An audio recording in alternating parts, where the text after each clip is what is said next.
Welcome to another Aviassist focus session. In our focus sessions we aim to inform, inspire and entertain. We provide you insights into the exciting world of safety and its professionals. Today we're looking at flight operations into Africa. What has changed over the last 10 to 15 years? What opportunities are there for further improvements? And how can you safely optimize routes while ensuring compliance and safety? KLM Royal Dutch Airlines has been flying into Africa for over 70 years. It's also one of the founders of the Aviation Foundation.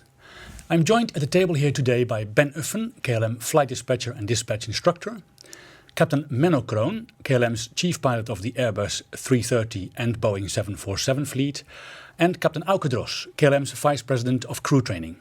Let's get started. Gentlemen, if I can ask you to briefly introduce yourself and what your role is in relation to flight operations. Auke, if I can start with you. Thank you very much, Tom. Hello, my name is Auke Dros. I'm a captain within KLM on the Airbus 330. Started in 92, so almost 29 years. And besides being a captain on the Airbus, I'm also the vice president of crew training, as you mentioned. And that means I'm responsible for the training of our staff, the pilots and cabin staff. And in my spare time, I've been a volunteer within Aviassist for a couple of years. So trying to help Tom to bring the foundation further and further, step by step. So thanks for having me here. Looking forward to this conversation. Thank you very much, Auke, and also, of course, part of the board of the foundation, I should say. Yeah, sorry. In fact, my boss, so I have to be careful what I say to you today, I guess. Yeah. Right, next we have Menno Kroon next to me. Menno, please introduce yourself and your role in flight operations. Thank you very much, Tom. Yes, my name is Menno Kroon. I've been flying for KLM for 31 years now, started in 1990. I've been flying as a captain on this Airbus 330 since, I think, 15 years now. And as you mentioned, I'm the chief pilot of the A330 division. I'm responsible for the well-being of our people and the operation of the division itself. Great, thanks so much, Menno. And then we come to you, Ben. Tom, good morning. Good morning. Yes, my name is Ben Uffen. I'm a flight dispatcher and, as you mentioned, also an instructor. So I report to Auke as far as training is concerned. Started my KLM career in 1990, similar to Menno. Always been involved in flight operation, and happy to be here to join in this conversation and add my part of the job and into telling people what could be done to enhance safety. Mainly. Absolutely. Well, great to have you here as well, Ben, because I think what's fascinating about having you at the table is also that when young Africans think of a career in aviation, they quite often only think of the pilot side or the air traffic control side. But of course, we all know there's tens, if not hundreds, of very fascinating jobs and well-paid jobs in the industry that are also a great career. So it's good in that respect also to have you at the table. Now, before we continue our conversations here at the table, let's have a look at a short video by KLM that gives us a little insight into flight operations into Africa. 117 Echo, contact Langen 135.650, goodbye. KLM 565, contact Rhine 133. Hello and welcome aboard. My name is Thijs Jongsma, captain on today's flight from Amsterdam to Kilimanjaro and Dar es Salaam. Many of you have sent us questions about the flight instruments and displays, and in today's film we're going to show you what we use them for and how they improve flight safety. The most important one is this one, the primary flight display, or PFD. It shows us our speed, altitude, rate of climb or descent, which is presently 0, and the attitude of the aircraft. Another panel we use almost constantly is the navigation display. This shows, among others, the route information, wind speeds and aircraft in the vicinity. This is the ECAM panel, which stands for Electronic Centralized Aircraft Monitoring. Here we can find information about the technical performance of the aircraft, such as engine power, exhaust gas temperature and fuel flow. Any technical problems that may arise would immediately show up, mostly with the correct procedure to solve the mishap. That way we can quickly take the best course of action. Finally, the system's display, which is here, can show us a wide array of information. We can see how the fuel is distributed on this page, check on hydraulics or the electrical system, or see if the doors are secured properly, or even what the temperature is in the cabin and cargo area. We're enjoying the last rays of sunlight. In a while, we're going to prepare ourselves and the aircraft for a descent and approach into Kilimanjaro, where you'll see how essential these displays are to us.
Thanks, gentlemen.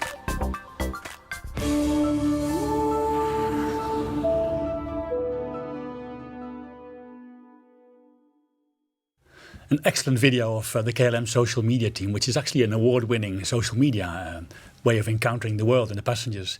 Ben, if I can start with you, the video also speaks of the impact that weather can have on the operations. I guess people could ask themselves, is the weather so different in Africa than it is in other places? Yes, it is. We have an intertropical convergence zone, Yeah. where Africa, it lies over Africa, just north of the equator. Yeah. And so you don't experience ITCZ type weather in Europe at all. We do have similar circumstances when we fly to South America, but the African weather is very special for us. And as a dispatcher, I try to execute the flight before the pilots execute the flight. Yeah. And weather is something that's very unpredictable. So it plays a major role in our flight execution on a daily basis. And when you say I execute the flight before the flight actually takes place, is that something that you do behind the computer or in your head where you sort of run through the flight, or how does that work? It's a bit of both. I have a computer to assist me, Yeah. but from experience, I try to use the information that I have now and try to think of what could happen or is going to happen. I mean, preferably I would like to know what is going to happen, but unfortunately I can't.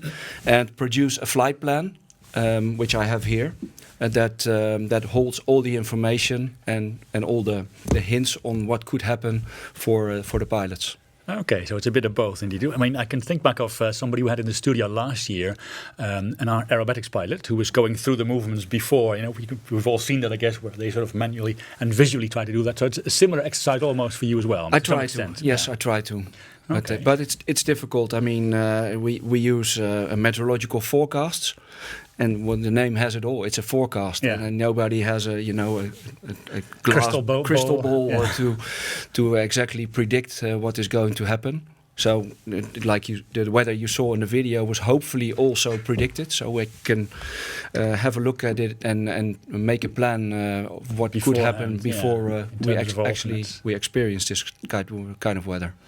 And Auke, if I take that to you, in charge of training at KLM, are there special bits of training, weather-wise or otherwise, that you put in place for pilots that fly into the African airspace? Yeah. If for every pilot that will operate into Africa, there is a specific training in the. Of course, we start within the simulator, learning to fly the aircraft, and then once you got your license, then we have different routes within the world that we want to address. And for sure, Africa is one of them. So we'll make sure that at least one rotation into Africa is done. One rotation being one flight? Where they join another crew, basically? Yeah, exactly. So up and down. And there are some different communication procedures. Of course, the weather, we'd like to make people familiar with that. Air traffic control, has some slight different procedures. So that's we want to make sure that people acquaint them. Acquaint is that with the specifics of I think they acquaint themselves with the specifics of the operating theater of. So Menno, that takes me to you, I guess, because we were joking that of course actually we have the wrong aircraft model on the table because you all fly the Airbus 330 into Africa, but we'll try and address that in the next episode perhaps. Well, there's nice aircraft and there's excellent aircraft. Okay. This is a nice aircraft. This is a nice aircraft, okay. But I mean, if you've flown the A330 into Africa quite a lot, I would imagine. Yes. What have you seen in the past 10, 15 years in terms of improvements? Well, we've seen a lot of improvements regarding the air traffic control status in Africa. When I started flying for KLM, I started on the 737 within Europe, but a couple of years later I was a first officer on the 747, and we used to fly to South Africa, actually traversing the whole continent. And basically there was, I would not say a lack of ATC, but there was very little VHF coverage or radar coverage. So actually the whole continent was covered by in-flight broadcast procedures, meaning that we pilots inform each other about our position, and sometimes we ended up in a situation where you actually had to make your own plan because it was actually not possible to reach communicate ATC, to communicate with ATC. And just to be clear, this IFBP of which you speak, the in-flight broadcast procedure, that is not something which is just KLM. That's an IATA-wide. No. That is procedure. Every operator within the in-flight broadcast area is supposed to broadcast their position on the specific frequency, and that was something that was actually. The whole continent was supposed to be covered by in-flight broadcast procedures. Nowadays, we have quite a few countries in Africa that catch up and that actually have coverage with CPDLC, controller to pilot data link clearances. I was about to say, what is CPDLC? Yeah, That's a digital link between the ground and the aircraft. It's a digital link. They're actually very well aware of the position of all the aircraft, and ATC is excellent in that way. So they are improving a lot, and some regions are advancing quicker than others, as in Europe, as in any region of the world, of course. And also regarding VHF, limited areas still where we only have HF coverage, but most of the countries actually have VHF nowadays.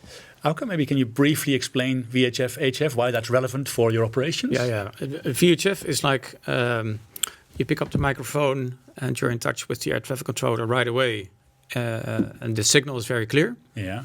HF frequency, high frequency radio, that's really like going back in time. So there's a lot of background noise on the frequency, and it's more difficult to understand the air traffic controller. Yeah, the quality of the audio. Yeah, so within Europe everything is VHF. United States it's all VHF. But for instance, flying over the ocean, obviously, as backup nowadays we use HF radio, and limited portions within Africa still. And it's quite amazing actually within Africa that there's so much coverage now of CPDLC.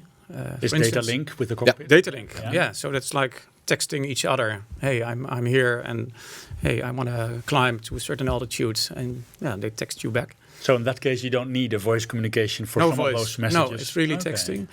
And if you compare that, for instance, within Europe, it's still pretty much everywhere old-fashioned via voice, which also works. But it's quite amazing. So in that respect, Africa is leading in a way. Yeah, absolutely. Yeah. In some countries, absolutely. Yeah, definitely. So you said, Menno, indeed, that area, the IFBP area, if you look at the map of Africa over the past 10, 15 years, that area has shrunk. It has become smaller because they have this VHF or CPDLC in place, basically. Yeah, correct. Okay. Yeah. Any other changes you've seen, maybe, Ben, from your point in preparing for flight, for example? Communications in general have become a lot better. I also communicate with our ground handlers before the flight departs or when the flight is en route. And in the past, we had to send telexes that maybe never arrived or were hardly answered. And now it's just easy to pick up a phone and get someone on the line and get the information straight away. And of course, the internet provides us with a lot of information.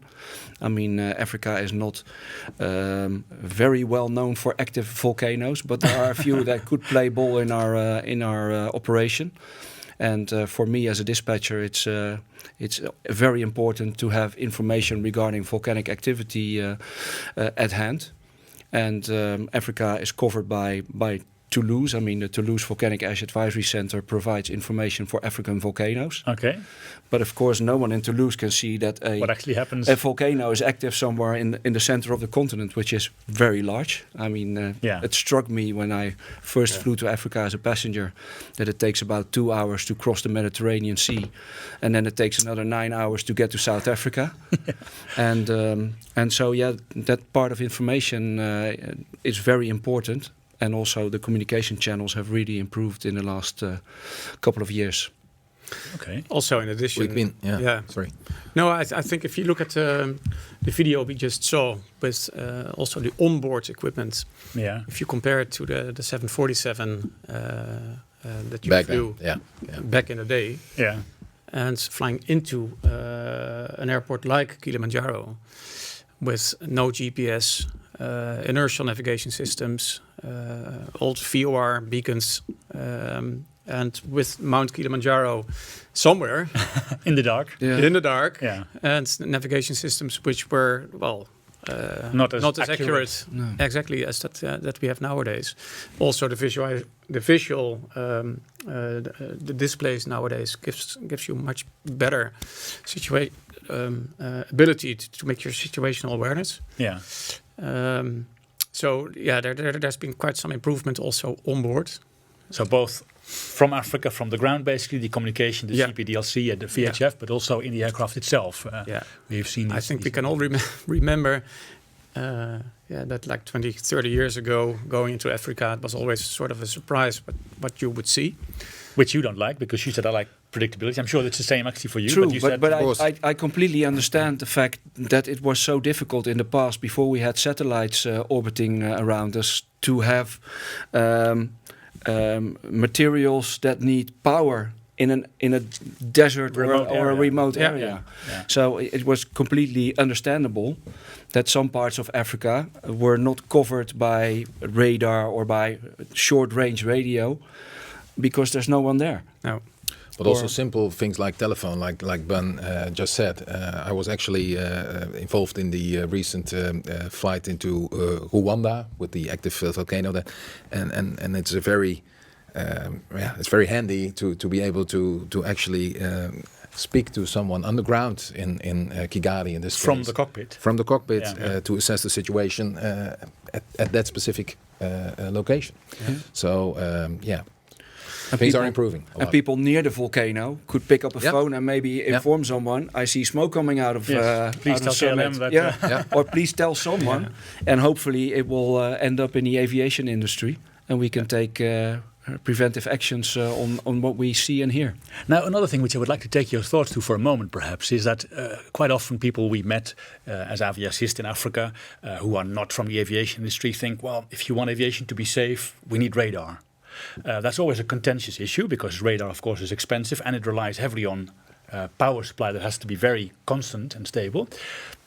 I mean, is that something that you really miss in most places, or would you say that some of those more recent technological developments have almost, well, not made it superfluous, but as long as the traffic isn't too dense, perhaps you can do without it? Well, I think if you look at air traffic control near the airport, so the area control, then radar is probably the best thing at the moment. But if you look on en route air traffic control, then ADS-B, ADS-C, which can actually work via satellite, is probably the best solution for Africa, because I think with the infrastructure on the ground, it is very hard to have a radar station at every, let's say, 100 miles or 200 miles. Well, then you would end up at around 400, 500 miles for each radar station if you want to remain within line of sight.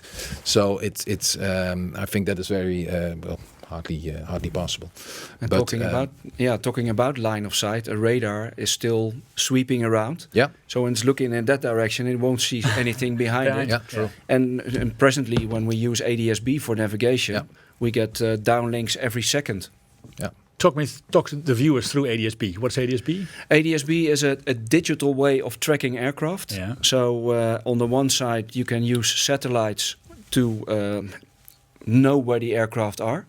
Of course, the aircraft needs to communicate with the satellite. So the navigation system on board the aircraft communicates with the satellite. Using ADS-B? Using ADS-B, using a part of technology, an automatic data or automatic dependent surveillance. And the B stands for broadcasting in this case. Because and even on board we use even the C version, which is a contract, where sort of a contract is made between an air navigation service provider, so an ATC center, and the aircraft to exchange information. I mean, the pilots see it every day, so maybe they can elaborate a little bit on this, but. Well, actually, for us, it doesn't make much of a difference. We see that we are being interrogated by ADS-B or see that we are in contact, but for the pilot, it doesn't make much of a difference whether the controller is getting his information from a radar screen or from an artificial screen covered by ADS. In this case, so it's but the thing is that within Africa, it is probably the solution to be able to provide a solid air traffic control en route. Yeah. True, and not only air traffic control, because also you can use satellites for final approach navigation. Yeah. So you won't need expensive landing aids like ILS or yeah, that's another thing we see. Similar systems. The infrastructure is improving a lot, and like Ben said, we are no longer depend on ILS systems, instrument landing systems that we are using for accurate. The last phase of the flight. And especially if the weather is bad, if we don't see the runway, we need a sort of instrument approach. ILS is the most known system around, but nowadays we can actually make approaches using satellite navigation, and a lot of airports actually have the procedures in place now. The RNAV procedure in place. So much better. So we are no longer we no longer depend on the infrastructure on the ground. And not to the same degree anyway. Yeah, that's right. True. Yeah. The interesting thing though is perhaps because we also have students watching who are just starting in aviation basically, and who may think this ILS is the solution, and how do we make sure that these satellite signals? I mean, because it's one thing to have the signal, but you also need a procedure, right? You need in the cockpit, you have to have. So it's not just a matter of switching on the satellite, so to say. You need the procedure. You then need to train your pilots to use that procedure, I presume. Yeah, and of course that's not only within Africa. The entire globe is. You'll see even at Amsterdam, Schiphol Airport, they start to use those specific approaches more and more. For instance, if we come in early in the morning, we try to make as less noise as possible, of course. Coming into Amsterdam, you mean? Coming into Amsterdam, so we fly curved approaches around the cities, using the RNAV capability of the aircraft.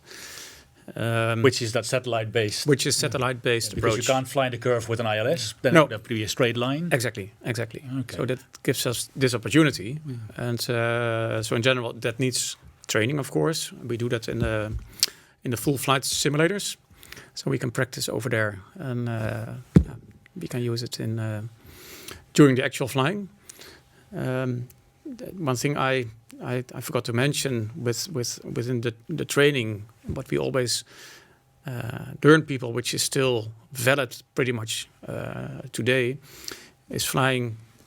Of course, everywhere where you're going to fly, you want to have a backup plan, but even more so into Africa. Why? Why more so? From the old days, I guess, coming into an airport,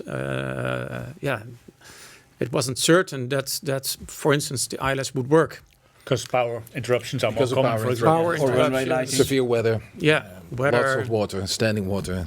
Heavy rain. So, even when I just started, they always told me, okay, this is your the plan, but what's your backup plan if plan A doesn't work? Yeah. So that it doesn't surprise you that you're ready for another alternative. Yeah. So that's what even nowadays, despite the fact that we can use RNAV approaches, always keep in mind that something else might happen. But it's getting less and less. So it's more predictable. Predictable if you compare it. Systems, but also on the ground. Of course, also in the past, due to power interruptions, things could happen with the lightening of the runway, but that improves more and more and more. And I think what we've also seen at Aviation, which I think is great for Africa altogether, disregarding the aviation side of things, is that the economies have grown significantly over the last 15 years approximately. So it means that more and more professionals have a choice for a job. They can say, okay, I can be an air traffic controller, but I can also work for an IT company, for example.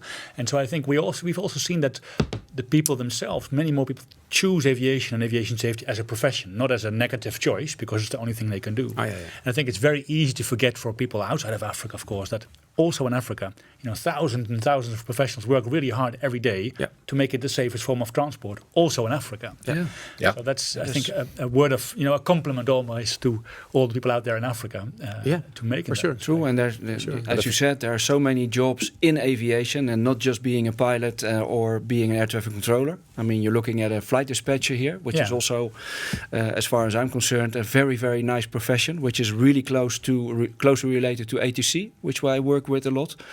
Very close to the flight crews.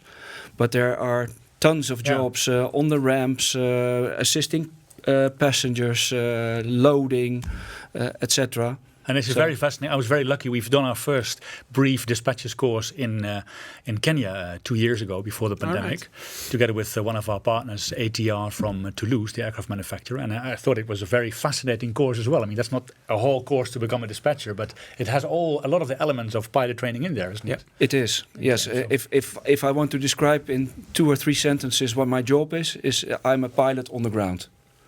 I cannot steer the aircraft, but basically I have all of the knowledge that would be required to fly the aircraft regarding aircraft. That's quite a change. I think especially for the people in Africa, maybe the younger people who are still thinking of a career, they probably think about aviation, being a pilot, but I can assure that there's a lot of people involved in safe aviation, and we are just a very, very tiny little part of the chain. We are obviously involved, but there is a lot of people we are a team. I mean, we are a team, and one player in the team is not enough. So you need all of the players in the team to make it work. So in terms of training, our viewers might know there's crew resource management, which traditionally was in the cockpit. But is that also something you see in terms of training, that you've seen a shift where perhaps in that training you involve more of those people in the chain to train together on a certain point in time? Absolutely, yeah. I think if you, 30 years ago, there was somebody making flight plans. Yeah.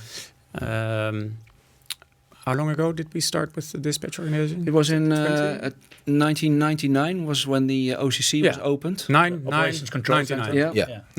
Operations Control Center. And we were transitioning then from the flight planning environment that Auke just mentioned, where I started my career, to flight dispatch, where we are now. And there was far less teamwork, if you like, in those days. It was just, here's your flight plan, good luck. And now it's somebody who prepares the entire flight. So there's much more. We didn't have a clue, actually. The printer started printing, and that was it. But also in communicating to each other. I remember when I presented the flight plans, sometimes the flight crews would look at you and say, "Okay, who are you to give me these papers?" And now, when I'm dispatching Menno or Auke, we talk on the same level. I know, when decisions need to be made, it's their decision. But I'll do my best to inform them as well as possible, to enable them to make the correct decision. And not only before the flight, and not only pre-flight, but also during the flight. Correct. I mean, during the flight, we frequently are in contact with each other. If I see the weather developing differently from what I expected it to be, I'll send them a text message or which would be the CPDLC then, or what? No, I use ACARS. Okay, and so similar system. Similar system is like a text message on your mobile phone, but it ends up in the cockpit on the printer. And it also gives an oral warning. So to say there's a message from Ben is calling you. Ben is calling. Ben is calling. Correct. Ben's on the line. Ben's on the line. You have important information that you need to look at. But it's not only regard to weather or something. It's also they think along with the speed that we need to fly in order to make it as economical as possible. So it's a quite broad. And actually, what I was also surprised about when the few times I had an opportunity to join you in the cockpit is that also the issue of efficiency and sustainability is now part of that. Yeah, absolutely. It's not just about being somewhere on time, but also how can we reduce the amount of fuel to achieve that. So that's all happens live during the flight in a dialogue between. And the dispatcher OCC has more information available than the pilot in the cockpit. So we depart Amsterdam with obviously we try to depart on time, but sometimes for whatever reason we may be delayed by 5 or 10 minutes, and then the original schedule, the original plan might result in an arrival a little bit late. Well, it all depends on the fact if we have connecting passengers on our destination, whether it's worth to start flying faster, because the faster we fly, the more fuel we burn. So if it's not necessary, then Ben is able to give us the correct information and tell us whether strike that balance between efficiency. And sometimes we anticipate a certain delay before departure because of time of day. There's a lot of departures around 10 o'clock in the morning, so probably you have a long taxi time. But if for some reason we have a short taxi time and we are airborne early, then it's probably wise to reduce speed. And fly more economical. Yeah. And one advantage that the dispatcher has over the pilot is that the dispatcher works in a certain region. Yeah. So if you're a dispatcher in the African region, for example, you will dispatch flights into and out of Africa on a daily basis. Whereas the pilots don't necessarily have to stick to a particular region. The last time Menno or Auke have been to Africa may have been a month ago, maybe 2 months ago. Yeah, and or a year, maybe even longer. Maybe if a pilot has a preference for North America to Africa, and he will try to get as many flights to the US or Canada as possible. So I think this is also nice to address directly to the audience, because there are lots of youngsters out there in Africa that look for this career, air traffic control pilots. But what I hear here is all you out there in Africa also think of the profession of a dispatcher. There's some good dispatch training courses, particularly in Ethiopia, I think, which you can do and still enter this fascinating industry and have a rewarding career. It is, yes, and like I said, maybe there's so many other jobs in aircraft handling. I would say I grew up close to, and of course everything in the Netherlands is nearby, but I flew up, as opposed to Africa, which yes, of course is yes, of course. So, but if you live not too far away from an airport, I would advise everyone with an interest in aviation, go there. Look and feel what's done there. Maybe they're hiring people in different sectors, and you maybe in different sectors, and or maybe you see a sector where you would like to work in, but you would need additional training. Yeah. Try and get that training and try to make your dreams come true. And I think that's the same here, because people out in Africa might think, pilot training is expensive for African people, but it's equally expensive here. So that might correct. That's right. Withholding somebody from starting that training, but then maybe sometimes just look outside of that world. And I'm not trying to dish your profession here, gentlemen, but it's absolutely true. Yeah. And I'm old and grey, and I still have some hair. But if you're young, start working in the aviation industry, maybe earn a little money, and then if you're still young enough to try and get to a next career, try to get into a next career and obtain a pilot's license. if you really, really want to fly an aircraft. But get that initial experience in another domain, perhaps. Yes, And yes, some money I as mean, well. some money, and like I said, I have a whole package here in front of me that's all about weather, legislation, aircraft performance, all kinds of things that are handy to know or to have skills in when you want to become a pilot. So now that you've touched that piece of packet of paper, tell me, why is it here? What is it you want to illustrate with that? We want to illustrate that when our pilots report for a flight, they have approximately 60 minutes. 60 minutes to prepare themselves for this flight, which means they have to go through this pile of paper. They also have to report themselves. They have to walk to the aircraft, get the aircraft prepared so that passengers can board comfortably. And so what's in that pile of paper? What kind of information? This pile of paper is all that's needed for a flight into Kigali. And for just one particular flight, as an example. And it holds information regarding weather, wind patterns. It holds an operational flight plan, like we said, based on a certain speed that we want the pilots to fly. There's a briefing about what to expect about the weather. Also navigation and communication equipment. Navigation and communication equipment, especially passenger loads, especially failures in communication equipment, which is very vital. You know, we have an infrastructure. We know that there's an infrastructure because every every country issues an AIP, an aeronautical information publication. Correct, which is available to everyone who subscribes to this AIP, and so everyone is telling, I have this in the airport, I have these facilities en route. And in the past it was a pile of paper? Yeah, and sometimes things break down. And in the past it was a pile of paper, but now digitized. So now I give Auke his iPad. Now what this pile of paper is just to illustrate what the amount of information is that we get. But also how it was 10, 15 years ago. Correct. And I think you take that into the cockpit and you mount it on the... Yeah, this is an iPad. Everybody knows this, of course. And but it's also the electronic flight bag. So we used to have, besides this pile of paper, also a lot of navigation booklets and operational manuals to take along, which is quite some weight also. Yeah. And since a few years, we've been having this opportunity to use the iPad, with also the big advantage that if Ben is preparing his flight, he will do an initial release of the flight plan. And if you live not too far away from Schiphol, home base, then you will be able to already have a quick look at home. Your flight that's coming up. Or maybe if you travel by train towards your work, you can prepare yourself in a train, and that makes the amount of time needed at Schiphol. You have some more time to drink coffee. And so this and then in the cockpit there is you can detach this part. And there is, if you can see it, there's a holder. And you fix it there. Yeah, you fix it there. Yep. And use it during the flight. Flight plans nowadays are amazingly accurate. It's well, there's hardly a flight that we have a flight time difference of more than just a few minutes. So the flight plans are very, very, very accurate, and the things that we check weight, depending on the amount of passengers, the amount of cargo, the fuel that we need, all those things.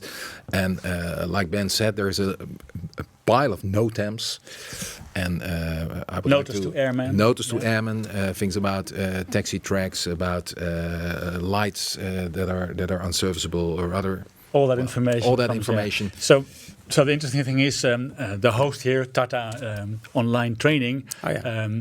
One of their founding fathers used to be a pilot, and he was complaining about the fact that you had to open folders and stick new papers in all this. That's all gone, basically. Yes, that's right. Large, it's gone. So which means that when we have new procedures or we have new AIP information, we don't have to print it out anymore and copy it like more than 3,000 times for all pilots in service with KLM to put it in their books.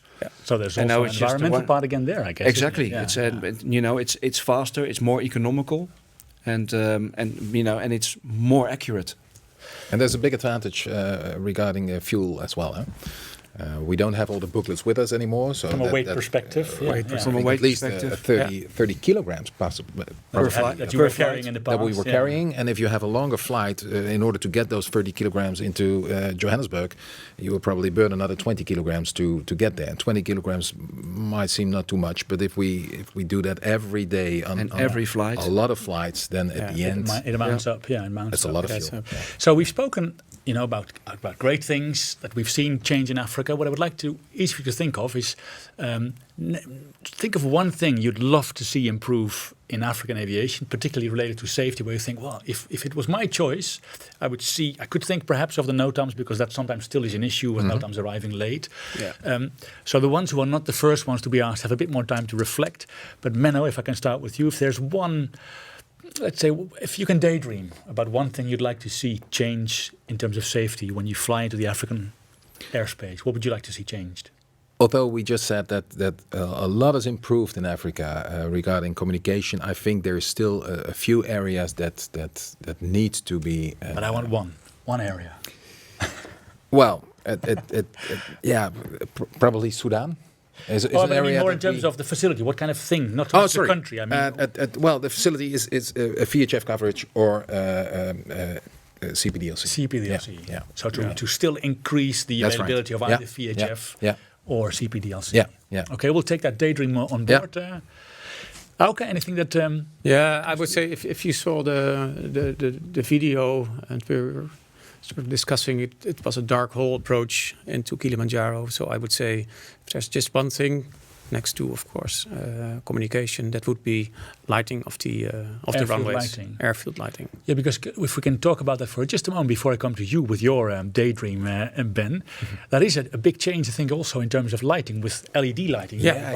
Because one of you was joking in the discussion we had before that you can almost see Kigali from Sudan or something. I think the joke was. They made a big improvement. Yes. That made a big improvement. But there's still quite some airports that it's dark, and especially airports which are sort of remotely placed, it can be really dark. And as we always fly into Africa during the day, and the approach and landing is just about everywhere during the night. Because of your scheduling, you have because to of our scheduling. Amsterdam. We leave Amsterdam early in the morning, and then we arrive in the evening. So that would be my suggestion. Because that dark hole operation, I think it's called that happens a lot in Africa, because there's lots of airfields. A bit more, I would say, compared to other countries. Okay. Ben, your daydream? My daydream would be peace on earth, Tom, and then that we could fly any route we would want to fly. No barriers, no limits. In Europe, we're already trying to get rid of borders and build functional air blocks where countries cooperate. And it would be great if Africa as a continent would be just one airspace where we could fly whatever we would. Direct routings, more economical, more efficient. And of course, let's not forget, that's not just nice for us and for you to have efficient routes, but also it would mean an end to violent situations like colleagues we have in South Sudan that have to work really hard in different circumstances, and PR Congo. Yes. So also for them, we wish peace on earth, I guess. Exactly. For flight operations. Yes, of course, for the people on the ground. I mean, first and foremost, as an aviation. Then I couldn't agree more. We wish all the people in Africa all the best and end to some of the conflicts that are already there for. Well, I think that's a very nice final thought, and I'm afraid that's all we have time for today, gentlemen. Thank you very much for your time here, for making time available in your duty rosters and come out here. Thank you also out there for tuning in to Safety Promotion.